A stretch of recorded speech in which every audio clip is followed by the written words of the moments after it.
নিশ্চয়ই সে ব্যক্তি সফলতা অর্জন করতে সক্ষম যে শুদ্ধ হয় এবং তার পালনকর্তার নাম স্মরণ করে অতঃপর নামাজ আদায় করে।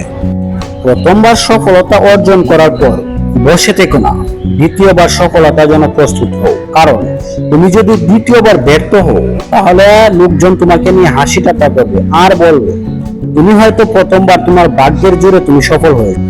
অপেক্ষা করুন, ধৈর্য ধরুন, আল্লাহর কাছে সাহায্য প্রার্থনা করুন। ধৈর্যের ফল অবশ্যই সুনিষ্ট হয়।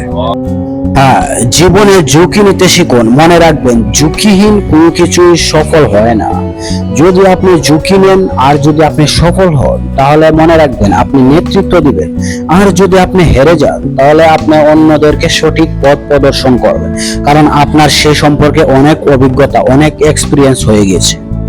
জীবনে হয়তো আমরা এমন এক পর্যায়ে এসে থমকে যাই যেখানে আর একটু সামনে এগুলি সফলতা দেখা পেয়ে যেতাম। মনে রাখবেন, সুযোগ হচ্ছে সূর্যোদয়ের মতো, দেরি করলে হারাতে পারেন। তদ্রূপ সময়ের কাজটা করে ফেলেন, না হয় আবার সূর্যের মতো পরের দিনে নিয়ে আবার অপেক্ষা করতে হবে। জীবনে প্রতিটি সিঁড়িতে পা রেখে উপরে ওঠা উচিত, কারণ প্রতিটি সিঁড়ি সম্পর্কে আপনার সুস্পষ্ট ধারণা হয়ে যাবে। আর যদি আপনি ডিঙ্গিয়ে উঠতে যান তাহলে পরে যাওয়ার সম্ভাবনাটাই বেশি থাকবে। জীবন সহজ নয়, জটিলও নয়। জীবন জীবনের মতো, আমরাই কেবল একে সহজ ও জটিল করে তুলি। ব্যর্থ হবার নানান উপায় আছে, কিন্তু সফল হবার উপায় একটাই। কে তোমার জন্য কি করছে বা কি করবে সেটা ভাবার সময় নেই। তুমি কার জন্য কি করছো বা কি করতে পারছো এটা তোমার মূল চিন্তার বিষয়। অসৎ ব্যক্তি কোনোদিন কোনো সৎ ব্যক্তির কাজের মধ্যে মহৎ উদ্দেশ্য খুঁজে পায় না।